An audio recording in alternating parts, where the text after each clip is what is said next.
Hi, my name is Godsfool with the Hype.EXE, and we're at the Sun Devil Fanfare, and this is... Lee Morton. All right, Lee. I see that you're in the Sun Devil Game Developing Club? No, it's the Video Game Development Club at ASU. I see. That's really interesting. For this club, what do you do? So basically, for this club, what we do is that we work, together in this teamwork environment to make video games, and also, make friendships, and just basically in all, we just have a group of passionate of people who are into gaming, and if they want to go into this industry, we prepare ourselves, for the future, and develop video games together. I see. So what makes you different as a club compared to a classroom setting? What makes us different is that we don't really have us homework assignments. Oh, if you don't get this by Wednesday, you're gonna fail this class. I mean, that's basically it. And also it's a stress-free environment, and we also it's an environment where people get to be who they are, not get judged, and basically it's a passion for people to be in this environment, to work together to make video games. That's really interesting. And so you specifically, what do you do? Me specifically, in the club or in general? Just in general. Okay, so, well, I'm a student here in ASU. I'm an art major, focused on drawing. So I'm just currently right now just focusing on my studies, to do art. I want to go into concept art and illustration for the video game industry someday. And, I basically just, make art, for people to enjoy, to make immersive experiences. That's really cool. What's up? What do you think about the STEM program?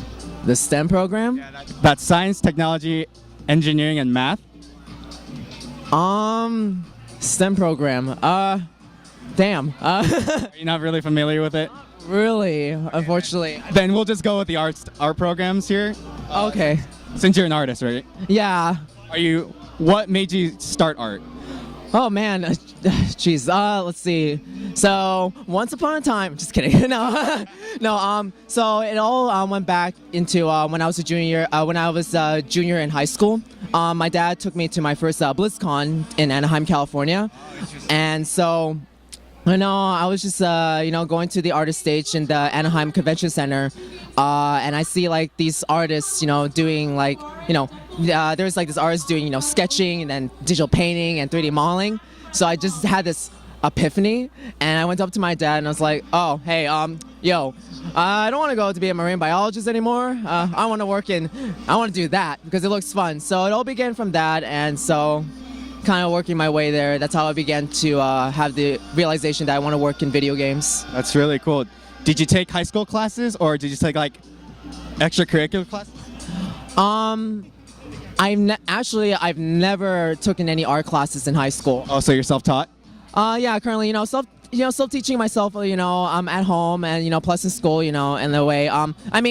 Besides, because I was a performer, performance arts, I did orchestra and band and jazz band. That was my main specialty. But, when I went here to ASU, it was a totally different world, transferring from the performing arts to the visual arts setting. And it was kind of a bit a laborious task. It was very intimidating because there's a lot of people who've been doing this many years, and only me, I had nothing. I completely agree. Yeah, I completely agree too. It's very very stressful. But just like any artistic ability or anything, it's never too late to do some art like that. That's my advice for people. Is, no matter what age you start, there's people who've started doing art when they're 40 and like that. So luckily, I'm considering myself lucky for actually doing this, when I'm young. What do you think about comparing yourself to other artists? That is a really good question. Comparing myself to other artists, I try to I try to take it, in the middle ground. I compare myself for other artists as a way to motivate myself.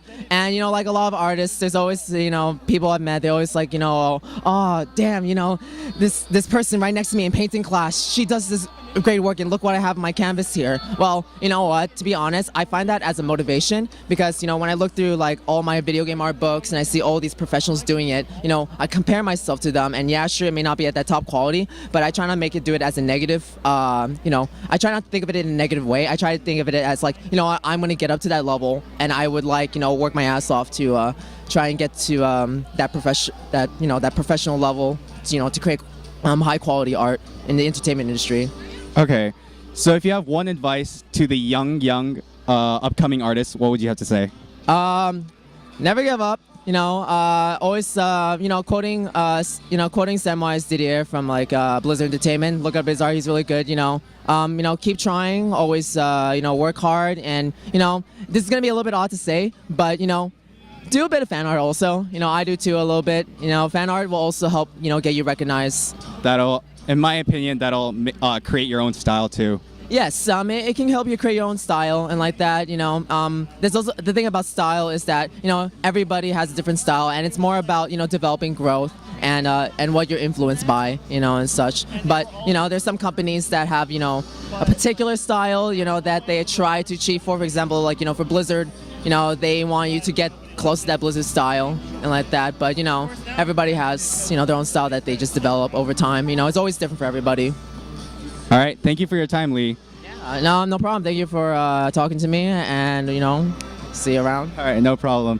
This is God's Fool from the Hype.EXE. Thank you.